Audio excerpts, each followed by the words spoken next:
2004. A sonda espacial Cassini aproxima-se do planeta anelado Saturno e de suas 56 luas. E encontra algo quase inimaginável. Condições favoráveis à vida. E se essas condições são tão possíveis, o que encontraríamos em outra galáxia, em um planeta semelhante à Terra?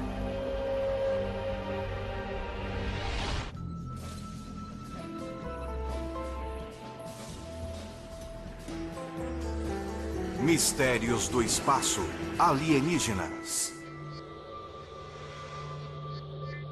Há milênios, nós humanos temos olhado para o céu e nos perguntado se estamos sozinhos no universo. Hoje em dia, estamos mais próximos do que nunca da resposta. Alguns cientistas acreditam que teremos a primeira visão de nossos parentes extraterrestres em um futuro próximo. Espero que seja nos próximos 10 anos. Mas por mim, pode ser na semana que vem. Quanto antes, melhor. Além disso, esses alienígenas podem estar não em planetas distantes, em galáxias inexploradas, mas bem aqui, no nosso próprio sistema solar. Os cientistas estão perto de provar a existência de extraterrestres vivendo nos ambientes mais adversos. Nosso safari rumará para 7 destinos no nosso sistema solar, para investigar onde essas criaturas poderiam estar e qual seria a sua aparência.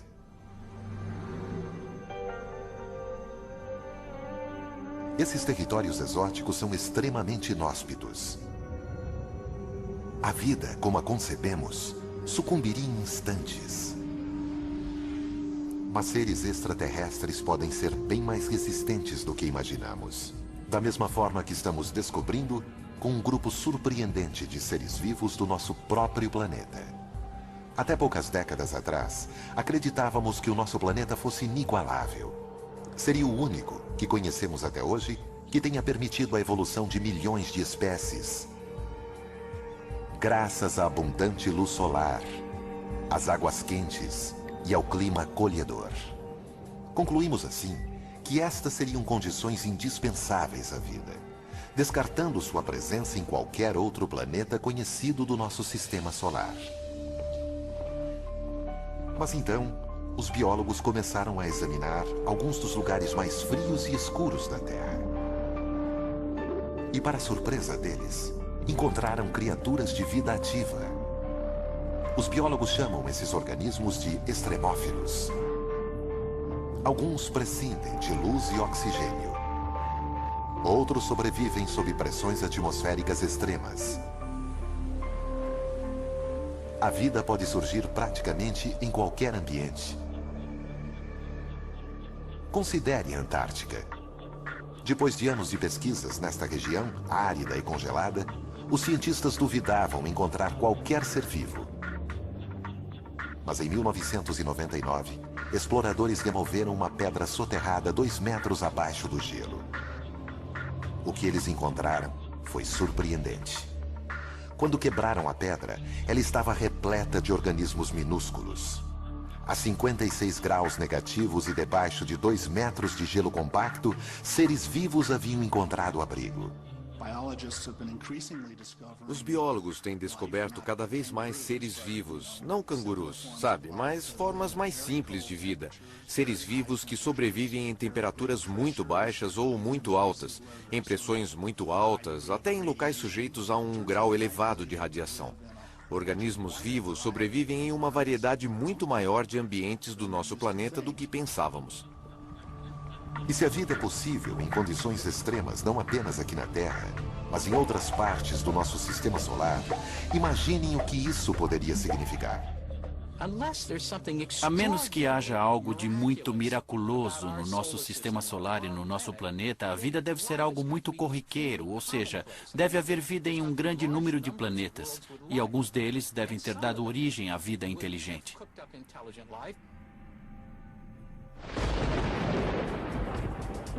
Originalmente, éramos todos extremófilos. Nosso planeta era tão letal quanto qualquer outro. Em seu primeiro bilhão de anos, a Terra foi impiedosamente atingida por destroços cósmicos. As colisões transformaram a superfície da Terra em um inferno em ebulição, onde a vida era insustentável. Mas depois que o sistema solar se estabilizou e a Terra começou a resfriar, a água surgiu, preparando o terreno para a vida. Em 1953, o pesquisador Stanley Miller provou numa experiência de laboratório como o início da vida na Terra foi simples. Ele misturou água com hidrogênio, metano e amônia, componentes da atmosfera terrestre primitiva. Depois, disparou uma corrente elétrica na solução para simular um relâmpago. Os resultados chocaram o mundo. Miller havia criado moléculas orgânicas chamadas aminoácidos, as unidades constituintes das proteínas de todos os seres vivos. Se relâmpagos contribuíram para a geração de vida na Terra, poderiam ter feito o mesmo em outros planetas? Sondas espaciais encontraram os componentes da experiência de Miller por todo o sistema solar, inclusive um essencial à vida. Uma das necessidades que qualquer forma de vida conhecida na Terra possui é água em estado líquido. Utilizamos indícios de água em estado líquido para guiar nossa busca por regiões habitáveis. Nossa viagem dirige-se para 7 planetas, alguns possivelmente ricos em água, onde cientistas acreditam que alienígenas podem se esconder. Embora os seres vivos de lá possam ter surgido quase da mesma maneira que na Terra, a aparência deles é mera especulação. Começaremos por um mundo que sempre estimulou nossa imaginação. Nosso planeta vizinho, Marte. De todos os planetas em que procuramos por seres vivos, ele foi o mais estudado. O cientista que pode ser o primeiro a ver marcianos se eles forem descobertos é Steve Squyres, o principal pesquisador das missões da NASA a Marte. Entre todos os planetas, Marte sempre provocou uma fascinação especial nos homens. Há muito tempo conhecemos o suficiente de Marte para saber que ele é o planeta que mais se assemelha à Terra. Ele pode ser o mais parecido com a Terra, com atmosfera e estações de ano. Mas nós, humanos, morreríamos rapidamente em Marte. O ar é rarefeito, 1% da pressão atmosférica da Terra ao nível do mar. E Marte localiza-se numa região ruim de nosso sistema solar, próximo ao cinturão de asteroides. Sua atmosfera é muito delgada para protegê-lo. Asteroides bombardeiam constantemente sua superfície. Ventos violentos fustigam o solo arenoso de Marte e causam tempestades de areia que castigam o planeta inteiro por semanas e geram tornados de 8 quilômetros de altura. As temperaturas equatoriais de menos 1 grau Celsius ao meio-dia caem para 34 graus negativos à noite. Dave Greenspan é curador de astrobiologia do Museu de Ciências Naturais de Denver. Segundo ele, Marte seria mais quente se fosse um planeta maior. Quando tomo café numa manhã fria, sei que um expresso pequeno vai esfriar rápido, ao passo que um café maior vai permanecer quente por muito mais tempo. Objetos maiores permanecem aquecidos por mais tempo, porque seu interior é protegido da parte externa onde ocorre o resfriamento. E planetas são exatamente assim. Um planeta pequeno se resfriará no início de sua vida. Um planeta maior como a Terra permanecerá aquecido por bilhões de anos, o que o torna um lugar melhor para se encontrar vida. Apesar das dificuldades, Marte sempre fascinou os cientistas, porque seu terreno parecia dar indicações de ser capaz de abrigar vida. Sua paisagem variada, com montanhas, vulcões e desfiladeiros profundos, não é muito diferente da Terra. Para os astrônomos antigos, essas paisagens pareciam oceanos e rios. Até um sistema de canais, que não apenas abrigaria seres vivos, mas teria sido criado por eles. O americano Percival Lowell notou estas coisas e concluiu que eram tão retas e regulares em sua geometria que só poderiam ser obra de vida inteligente.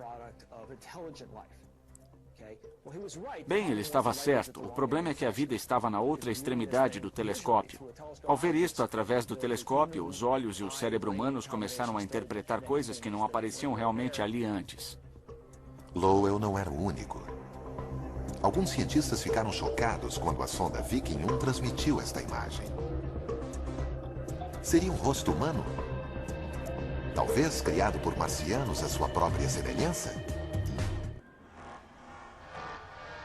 Até pouco tempo, não sabíamos com exatidão em que lugar do nosso sistema solar procurar por vida extraterrestre.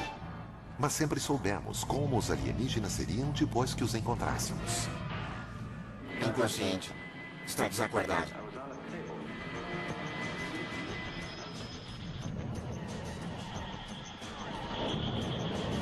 Geralmente, há mais do que uma mera alusão aos terráqueos nos nossos alienígenas. Aparentemente inconsciente. Hostis ou amáveis, eles geralmente parecem imagens mutantes de nós mesmos. Astrônomo sênior do Instituto de Pesquisa de Inteligência Extraterrestre da Califórnia, Zach Shostak, passou a carreira tentando escutar ondas de rádio de sociedades alienígenas distantes. Não há razão para pensar que eles sejam parecidos, pensem ou se comportem como nós, ou falem uma língua. É só observar a variedade de seres vivos na Terra para ver que a natureza gera muitas formas de vida. Mas se há seres vivos em Marte, como eles sobreviveriam em condições tão extremas? Desde os anos 60, cientistas já enviaram dezenas de sondas para o planeta vermelho. As primeiras imagens da paisagem desolada rapidamente destruíram qualquer esperança de encontrar seres inteligentes. Mas o que eles viram os surpreendeu. Embora não haja indícios de canais construídos por marcianos, há sinais de que realmente pode ter existido água em Marte. Alguns acreditam que o agitado planeta vermelho pode um dia ter sido azul. Há uns 4 bilhões de anos, Marte tinha uma atmosfera mais espessa. Certamente tinha água em sua superfície. Talvez tenha desenvolvido vida. E à medida que as condições pioraram, os seres vivos tiveram que se adaptar. Os seres podem ter se adaptado, não morrido, porque ainda pode existir água no subsolo. Mas sem água na superfície, com temperaturas glaciais e uma atmosfera ultra fina, Marte é um planeta que apenas um tipo de criatura poderia gostar: um extremófilo. Extremófilos se desenvolvem nos ambientes mais adversos. Para ver onde eles podem estar se escondendo em Marte, vamos para Valles Marineris. Uma enorme fenda na superfície marciana 20 vezes mais larga que o Grand Canyon em alguns trechos e com uma profundidade quase igual à altura do Monte Everest. Lagos talvez já tenham recoberto esse vale. E esses lagos podem ter abrigado vida. Com o desaparecimento da água, os seres podem ter evoluído para sobreviver no ambiente mais hostil. Não saberemos como são esses extremófilos até encontrá-los. Mas eles podem assemelhar-se a criaturas que vivem em lugares remotos bem aqui na Terra. Um grupo especial de biólogos, os astrobiólogos, estuda a Terra em busca do tipo de seres que poderíamos encontrar no espaço cósmico. O astrobiólogo Rocco Mancinelli está à procura dos extremófilos de Marte. Se eles foram para o subsolo, e alguns sem dúvida foram, o que aconteceu com eles? Eles formaram bolsões de água salgada. Que tipo de organismo sobrevive em água salgada? Aquele que adora sal.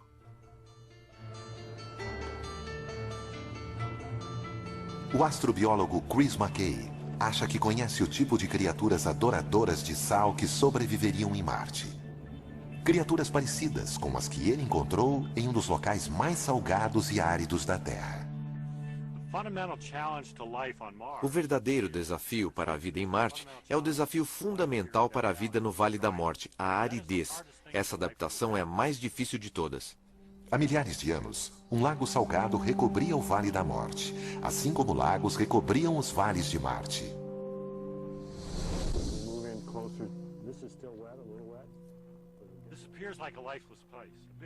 Este parece um lugar sem vida, um vasto horizonte branco, vazio e monótono. Porém, logo abaixo da superfície, encontramos camadas de algas e bactéria crescendo.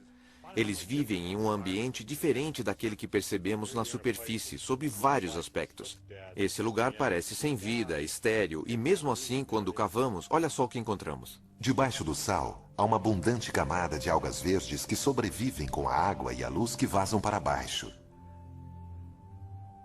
As algas alimentam micro-organismos que gostam de sal.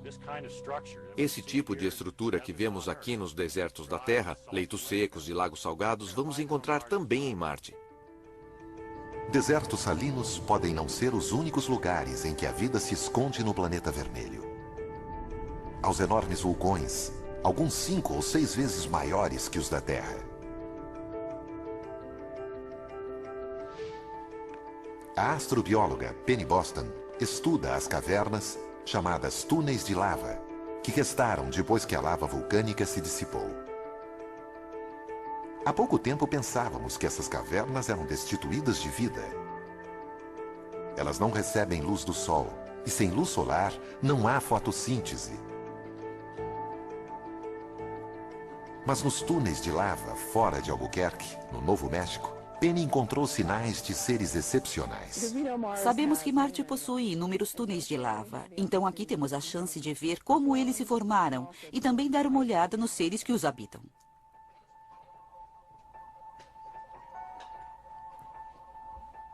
Penny encontra extremófilos em abundância. Eles obtêm energia nutrindo-se de minerais da parede da caverna.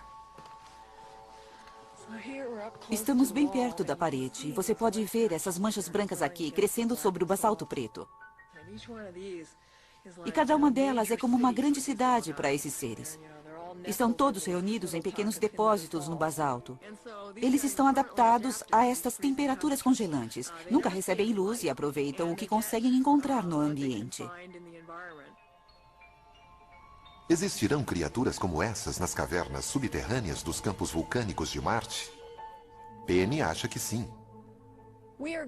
Vamos encontrar seres vivos e espero ter uma vida longa com saúde para que eu ainda possa estar aqui. Nós podemos até já ter avistado marcianos. Não em uma visita ao planeta deles, mas numa visita deles ao nosso. Há 16 milhões de anos, um asteroide atingiu Marte e lançou uma pedra de 2 quilos para o espaço. Surpreendentemente, a pedra foi em direção à Terra e caiu na Antártica. No seu interior, os cientistas da NASA, David McKay e Everett Gibson, conseguiram identificar contornos de fósseis. A água escavou pequenos túneis na pedra.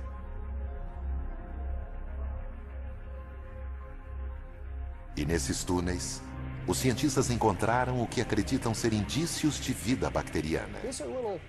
São pequenos micróbios e estão mortos. São fósseis. Em alguns casos, nem vemos a forma. Vemos as pegadas, os sinais de que estiveram aqui. Seres de Marte? Talvez. A busca está apenas começando. A NASA planeja mandar um veículo chamado Fênix para Marte. Fênix estudará a calota glacial do planeta e penetrará 1 metro abaixo da superfície. A NASA até planeja enviar visitantes humanos. Eles podem não encontrar os homenzinhos verdes de nossa imaginação, mas podem descobrir alguma forma de vida. Qual será a sua aparência? Provavelmente ela habitará o subsolo e terá capacidade de sobreviver com pouca água. Talvez seja um organismo que goste de minerais, como as criaturas dos túneis de lava do Novo México. Até a menor das descobertas teria grandes implicações. Provaria que a vida não é exclusividade da Terra, mas existe bem ao nosso lado. Nosso safari aos lugares do nosso sistema solar capazes de abrigar vida nos leva a ultrapassar o cinturão de asteroides afastando-nos de Marte. Aqui, Júpiter é soberano. Mas este planeta, o maior do nosso sistema solar, é bem hostil à vida, devido aos seus gases tóxicos e à sua opressiva gravidade. Júpiter não é apenas muito frio, mas também tem uma atmosfera bem espessa, com dezenas de milhares de quilômetros de espessura, com amônia e metano, coisas que se usam para limpar o banheiro. Mas Júpiter possui mais de 60 luas conhecidas por nós. À primeira vista, estas luas seriam locais improváveis para se procurar vida. Suas atmosferas são delgadas e extremamente frias. A temperatura de Calisto é de incríveis 250 graus negativos. As sondas Voyage e Galileu detectaram pouca coisa além de gelo na superfície dessas luas, com uma dramática exceção. Io é uma das luas mais próximas de Júpiter. Quando a NASA enviou a Voyager 1 em Io, em 1979, os astrônomos ficaram surpresos ao ver a superfície repleta de vulcões gigantes. Io é o lugar com maior atividade vulcânica no sistema solar, cuspindo material vulcânico da superfície o tempo todo. O que poderia estar aquecendo o interior dessa lua gelada? Por incrível que pareça, é a força da gravidade de Júpiter.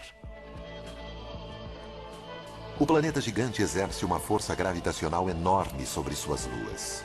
Quanto maior a proximidade, maior a força. E ela é tão intensa que é capaz de deformar a crosta delas. No entanto, algumas dessas luas têm órbitas elípticas. Quando se aproximam de Júpiter, a crosta se deforma na direção do planeta. Quando se afastam, a crosta volta ao formato esférico. Esse movimento constante cria um atrito interno, que por sua vez gera calor. É como esfregar dois gravetos para criar fogo. A atração de Júpiter aquece Io de dentro para fora. Os gases vulcânicos e a ausência de água tornam Io inóspita à vida. Mas as outras luas de Júpiter estão mais distantes. Perto o bastante para serem aquecidas pela força gravitacional do planeta, mas longe o suficiente para a superfície não ser perturbada. 3 delas parecem especialmente promissoras para abrigar vida alienígena. A mais distante do planeta gigante, Calisto. Na superfície, Calisto lembra muito nossa Lua. Repleta de crateras e marcada por inúmeros impactos de asteroides. Esses impactos podem ter derretido o gelo da superfície por períodos breves, permitindo o surgimento da vida. Mas em 1998, a sonda Galileu detectou uma incubadora muito mais promissora bem abaixo da superfície de Calisto. Rochas radioativas e a enorme pressão em seu núcleo aquecem o seu interior. O calor pode estar derretendo a crosta, congelada de baixo para cima, criando um oceano oculto. E um oceano oculto pode significar vida oculta. Ao nos aproximarmos de Júpiter, encontramos a sua maior lua, Ganimedes. Ganimedes também é profundamente marcada. As arestas marcam a superfície como sulcos em um pneu. Os pontos brilhantes são crateras, que chegam a ter 5 quilômetros de diâmetro, provavelmente revestidas de gelo. Mas estas fotos fornecem as maiores pistas de onde a vida pode se esconder. Elas mostram geleiras em movimento.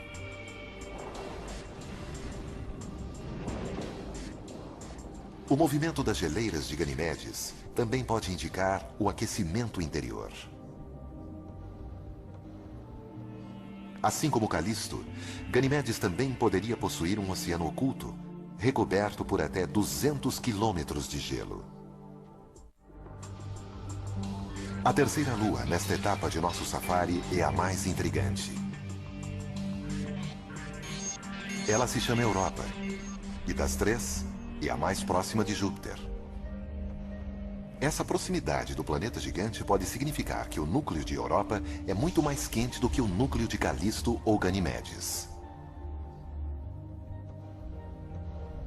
Mas a superfície continua gelada. Essa é uma forte combinação para a vida, uma vez que haveria uma zona de temperatura intermediária. Fissuras gigantescas marcam a crosta congelada de Europa. Um sinal de que o gelo está em constante movimento. No nosso planeta, vemos as mesmas fissuras nas camadas de gelo que cobrem o Oceano Ártico. A superfície de Europa pode conter o maior oceano do Sistema Solar, 2 vezes maior que todos os oceanos da Terra juntos.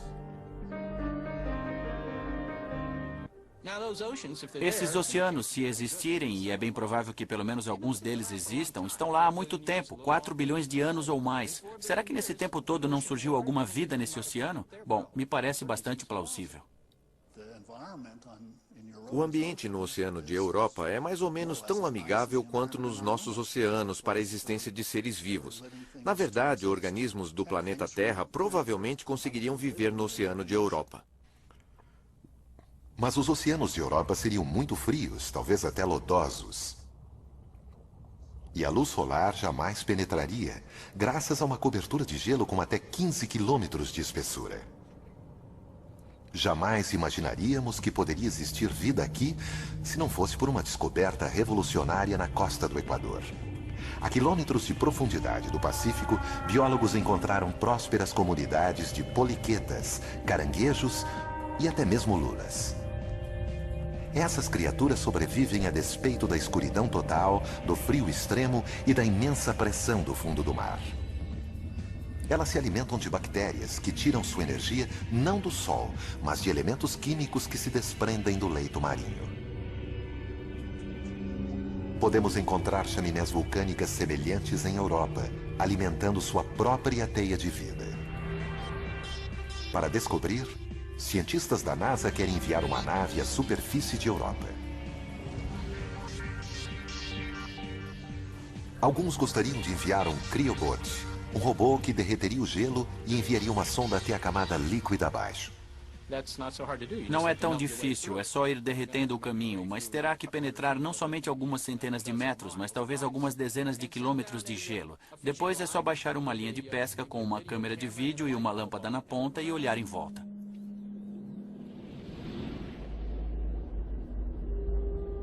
Em toda aquela água, é possível que formas muito simples de vida tenham evoluído. Talvez encontremos até criaturas tão avançadas quanto algumas existentes na Terra. Mas é mais provável que encontraremos micróbios. Mas mesmo neste caso, seria uma enorme mudança em nossa visão do surgimento e desenvolvimento da vida.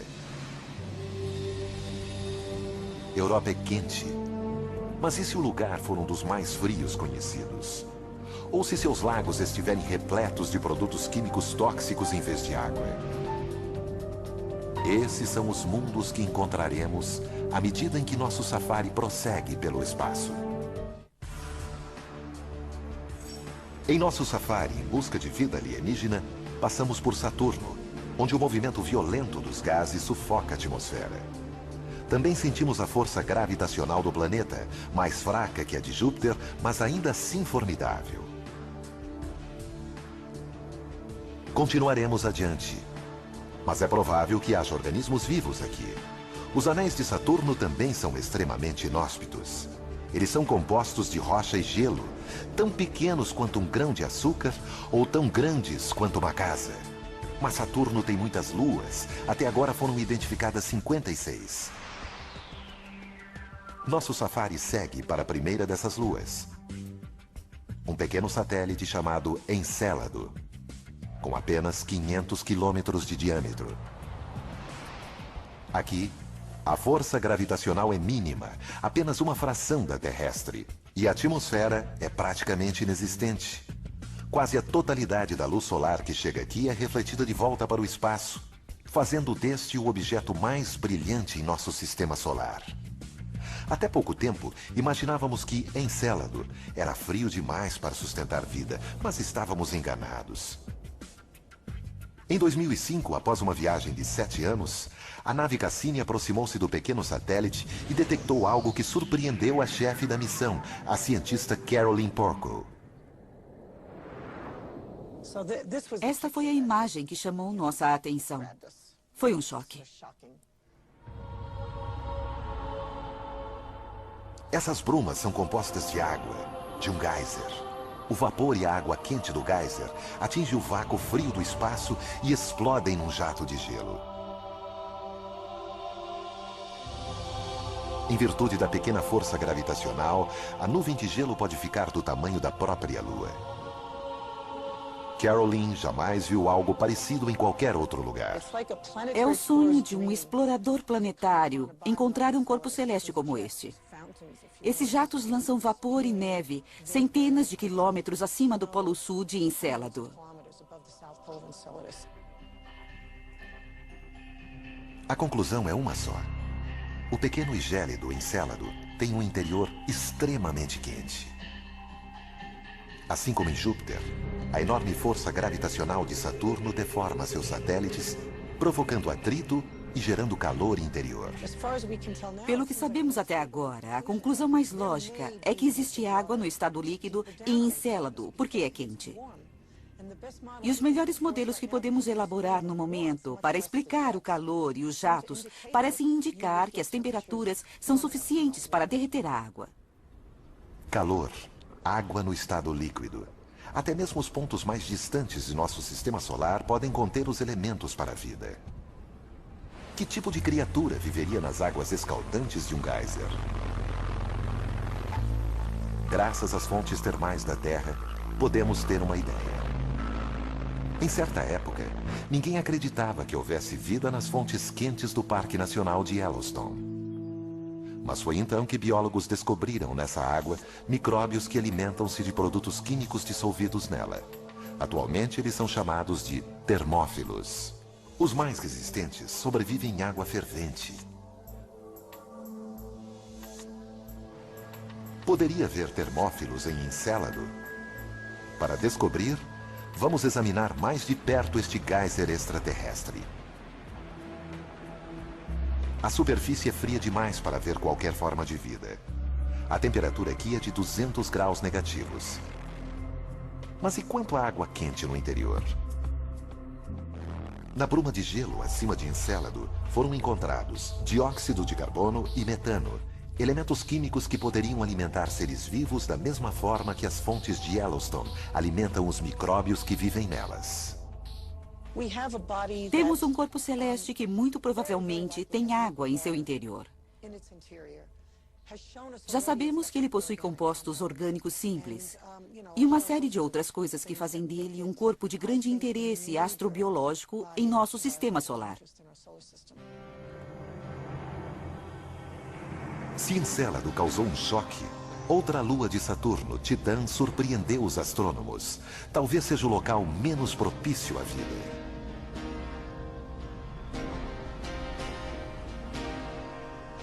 Titã recebe uma quantidade mínima de luz solar, cerca de 1/1000 da que incide sobre a Terra. Sondas enviadas a Titã detectaram gelo, mas não água no estado líquido. E sob temperaturas de 200 graus negativos, esse gelo é tão rígido quanto uma pedra. O que faria de Titã um ambiente promissor para a vida alienígena? Surpreendentemente, sob muitos aspectos, Titã lembra a Terra, mas não o planeta que conhecemos hoje. Titã é o corpo celeste que se destacou no sistema de Saturno, pois há muito tempo suspeitávamos que havia um ambiente na superfície, não apenas similar ao ambiente que encontramos na Terra, mas similar ao ambiente que existia na Terra antes do surgimento da vida aqui.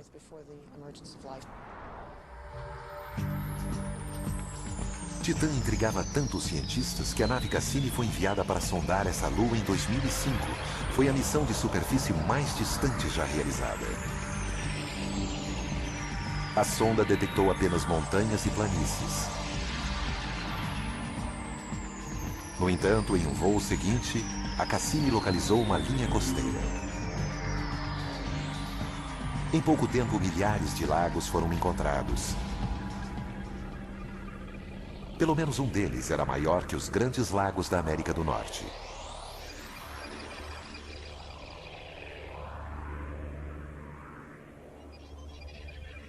Foi a primeira vez que se detectou líquido na superfície de outro corpo celeste.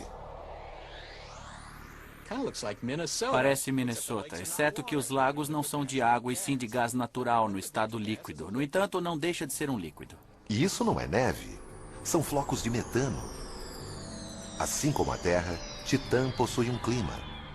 Mas é de um tipo psicodélico. Existem até mesmo furacões de metano. Não é água. É metano fazendo exatamente as mesmas coisas. Chovendo, evaporando, fluindo em rios. Assim temos algo que faz basicamente tudo o que a água faz na Terra. Só que em Titã é metano. Um cenário semelhante pode ter existido na Terra 4 bilhões de anos atrás, o que leva os cientistas a supor que Titã também poderia ser uma incubadora para a vida. A química continua nessas temperaturas baixas. É muito lento, mas Titã teve 4 bilhões de anos para as reações químicas ocorrerem, e talvez nesse período alguma coisa tenha surgido. Isso teria que ocorrer na ausência de água líquida, algo que nunca foi visto antes. Mas os cientistas não descartam essa hipótese. O metano tão abundante em Titã poderia substituir a água. Usado na Terra como combustível, o metano era antes considerado tóxico para qualquer tipo de vida.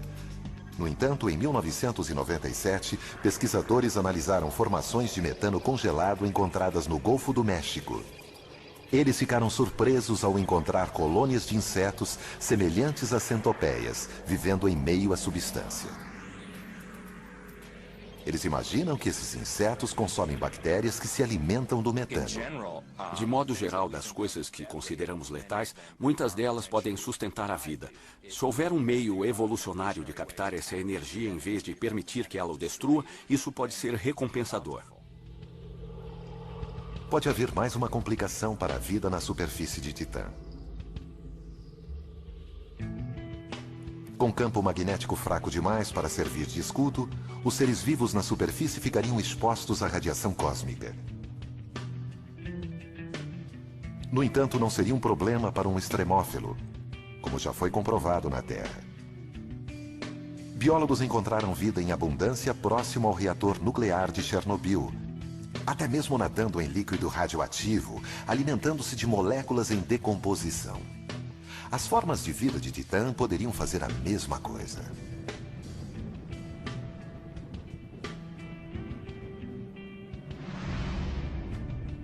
Para encontrar vida em Titã, talvez seja preciso mergulhar em seus lagos de metano, onde poderemos encontrar bactérias que consomem substâncias químicas.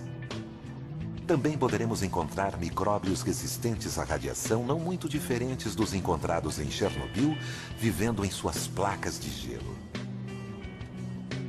Organismos que consomem metano podem liberar calor, derretendo o gelo e possivelmente criando uma nova fonte de vida. Sem dúvida alguma, a vida em Titã seria diferente. Mas ainda não visitamos o mundo mais bizarro onde poderia existir vida.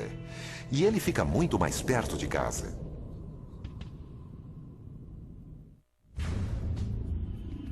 Nosso safari pelos mundos capazes de abrigar vida nos levou longe.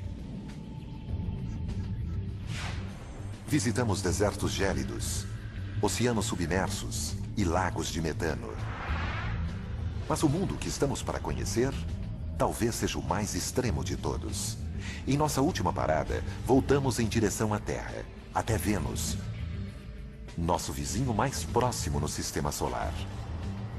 Se houver vida aqui, ela poderia existir em qualquer outro lugar. Para chegar à superfície de Vênus, temos de atravessar uma densa camada de nuvens amarelas com 65 quilômetros de espessura e uma composição semelhante ao ácido de bateria. A atmosfera aqui é 90 vezes mais densa do que na Terra, intolerável para o ser humano. No solo, há vulcões extintos e rios de lava até onde a vista pode alcançar. Eles cobrem 85% da superfície do planeta. É difícil acreditar que Vênus já teve vastos oceanos. Basicamente, houve um efeito estufa descontrolado em que houve um aquecimento. Os oceanos começaram a evaporar e, com isso, o vapor d'água foi para o ar. Bom, o vapor d'água é um potente gás do efeito estufa e isso provocou o descontrole. Os oceanos ferveram e o CO2 foi parar na atmosfera. Assim, hoje temos um planeta muito quente tomado pelo efeito estufa. Com temperaturas em torno de 460 graus Celsius, Vênus é mais quente que Mercúrio, o planeta mais próximo ao Sol. Não é uma superfície propícia à vida. A vida que conhecemos não pode existir na superfície de Vênus, porque moléculas orgânicas seriam destruídas pelos gases quentes. No entanto, paramos aqui não por causa do que há no solo, mas pelo que há no ar. Em 1982, a espaçonave russa Venera 14 visitou Vênus. Nas nuvens, a 50 quilômetros de altura, foram detectadas temperaturas muito mais amenas do que na superfície. Além disso, foram encontradas moléculas fundamentais à vida, H2O. Até então, toda a água encontrada fora da Terra estava no estado sólido. Somente nas nuvens de Vênus foi encontrada a água no estado gasoso, uma possível incubadora para a vida. No entanto, as nuvens de Vênus também estão repletas de enxofre. Antes, imaginava-se que nada poderia viver no enxofre. Mas cientistas analisaram um dos líquidos mais ácidos da Terra em uma mina na Califórnia.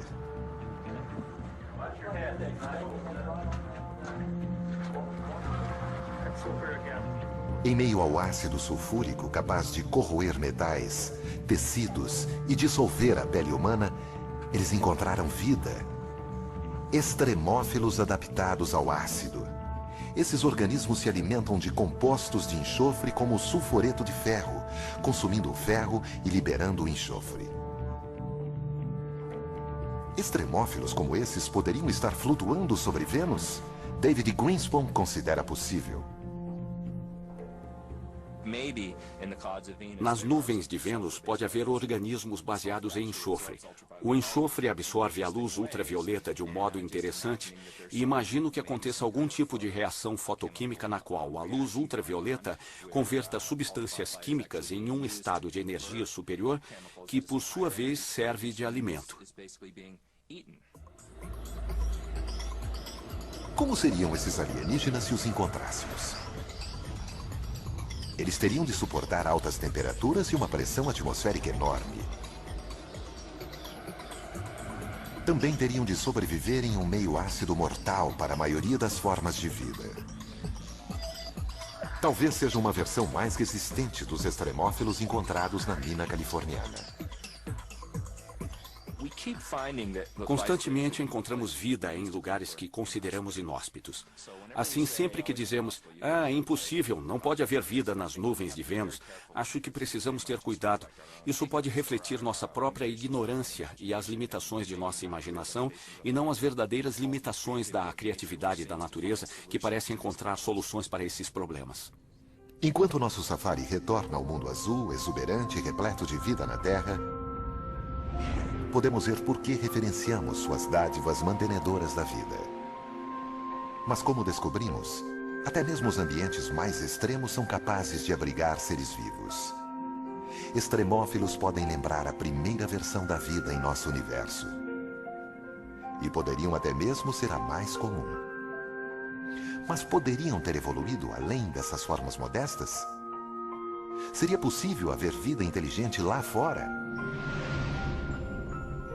Há mais de 40 anos, cientistas do Instituto SETI, na Califórnia, vêm examinando os céus em busca de uma resposta para essa pergunta. O astrônomo Seth Shostak acredita que será capaz de identificar o som de uma vida alienígena quando ouvi-la. Temos alguns projetos de observação para tentar encontrar sinais. Os maiores são as buscas por rádio. Para isso, usamos grandes conjuntos de antenas. Apontamos essas antenas para sistemas estelares próximos, onde pensamos que exista planeta semelhante à Terra. Apontamos nessa direção, esperando captar um sinal que nos diga que existe alguém lá inteligente o bastante para construir um radiotransmissor. Este é um safari que nunca sai de casa. Recentemente, astrônomos captaram luz suficiente para deduzir a composição química de planetas em sistemas solares distantes. Foram encontrados elementos que podem ajudar a formar o RNA, um dos elementos constituintes da vida aqui na Terra. E na constelação de Libra, a 20 anos-luz de distância, uma equipe de astrônomos europeus encontrou um planeta que pode ser quente o bastante para ter água líquida na superfície, assim como a Terra. Enquanto isso, 4 espaçonaves lançadas nos anos 70 seguem para os pontos mais distantes de nossa galáxia. A bordo de 2 delas, há um mapa de nosso sistema solar e a imagem de um homem e de uma mulher. As outras 2 levam amostras de urânio, cuja taxa de decaimento permite a datação da sonda, independente da linguagem. As 2 espaçonaves também levam a mensagem mais universal de todas, uma gravação que inclui uma composição de Bach. Mas não esperem notícias tão cedo. Os cartões postais intergalácticos da Terra levarão 80 mil anos para chegar à estrela mais próxima. Nossa busca por vida além da Terra apenas começou. Há bilhões de planetas a serem explorados. Cada um deles apresenta possibilidades de abrigar vida, até mesmo vida inteligente. Diante dessa enormidade, a ideia de que somos os únicos no universo não é nada razoável. Acho que a questão de estarmos ou não sós é profundamente importante para os seres humanos em geral. Se você está consciente, precisa realmente fazer essa pergunta. Em algum lugar, numa galáxia conhecida ou desconhecida, algo ou alguém pode estar olhando para o espaço, observando a Via Láctea e se perguntando: existe vida lá?